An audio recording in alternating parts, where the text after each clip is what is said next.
Nah, sekarang saya akan menunjukkan cara untuk motong untuk dipakai di bagian sudut. Karena di bagian sudut kan perlu dipotong, soalnya kan kayak seperti ini ya.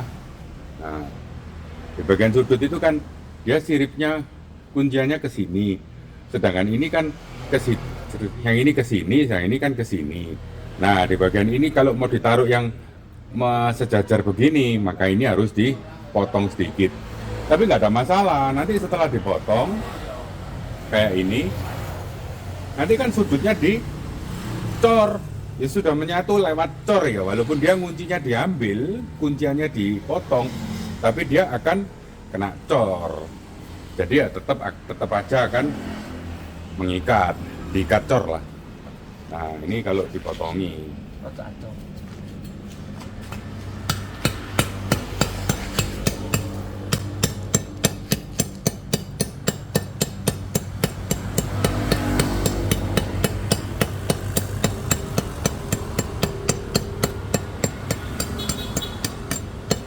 Cukup.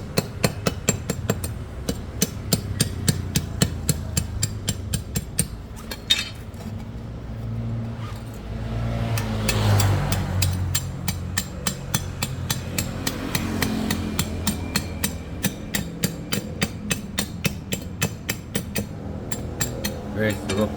Nah, setelah dipotong tarun, tarun. Nah, dia bisa manuver. Nah, ngerti kan maksudnya? Dia bisa ditaruh begitu, nggak keganjel lagi. Nah, kalau begini kan keganjel. Nah, kalau untuk supaya nggak keganjel dipotong. Soalnya begini loh.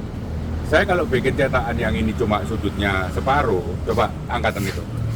Kalau saya cuma bikin yang sudutnya separuh ini nggak ada, saya bikin cetakannya, pasti nanti di sini lengket-lengket di cetakan ini jebol semua, malah mungkin mengganggu. Kalau orang yang ngerti sudah lama di dunia pencetakan precast dan pre-stress, dia tahu bagaimana mencetak yang risiko gagalnya lebih rendah. Nah ini dipotongi gitu aja bisa kok. Ngapain bikin molding banyak-banyak? Kan biayanya semakin besar, harga batanya semakin mahal. Coba lagi. Sekarang kalau di gerinda, saya tunjukin caranya. Ini kalau ini di gerinda ya. Di gerinda akan lebih rapi, tapi ya betul ya lebih. Ya, tapi terserah gitu loh. Terserah, pokoknya bisa kok, nggak ada problem.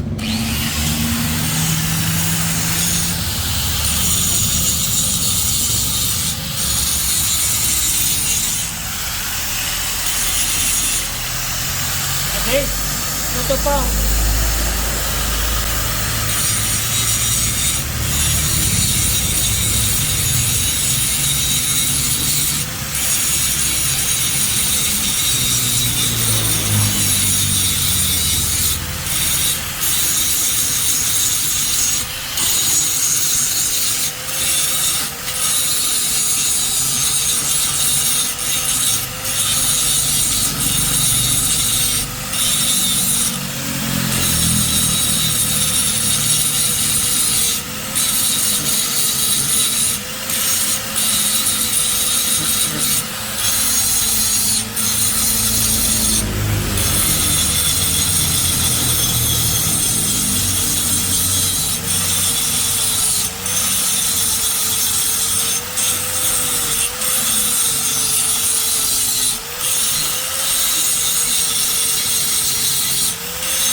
Nah, kalau sudah di gerinda, sama seperti tadi. Kalau tadi cuma dipeceli, nah, bentar. Nah, wes. Nah, bedanya cuma begini loh.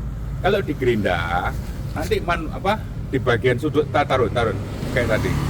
Di bagian sudut ini dia akan lebih kelihatan lebih rapi nggak? Kalau dipeceli kan bisa pecah agak anu lah ya. Tadi mana yang dipeceli? Kalau dipeceli kan, ini kan yang dipeceli, ya sama saja sih, peceli ya sama saja. Iya, ada kupil-kupilnya, namanya beton dipecah ya. Kalau di gerinda nggak kupil sama sekali, gitu aja loh. Nanti di bagian sini, kalau ini kan kebetulan kupilnya yang dalam dikit, tapi kalau pas kupilnya di depan ya nanti akan terjadi seperti ini. Nah, ini loh kupil gini. Tetapi kan ujung ini nanti ya kamu aci. Kamu tutup semen dikit lah, kamu tempel terus kamu aci kan gitu. Nggak ada masalah sih sebetulnya. Bata ini memang tidak diciptakan untuk bata ekspos ya. Saya bukan berminat untuk bata ekspos ya.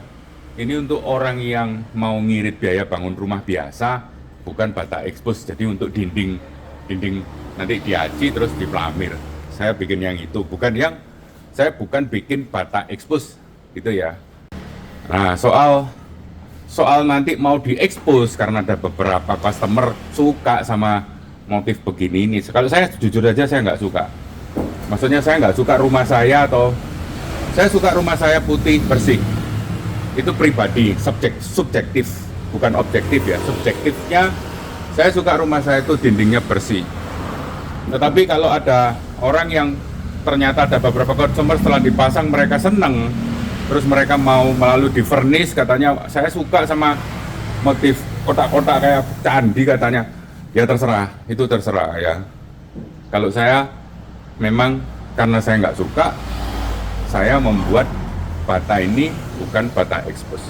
Begitu, terima kasih.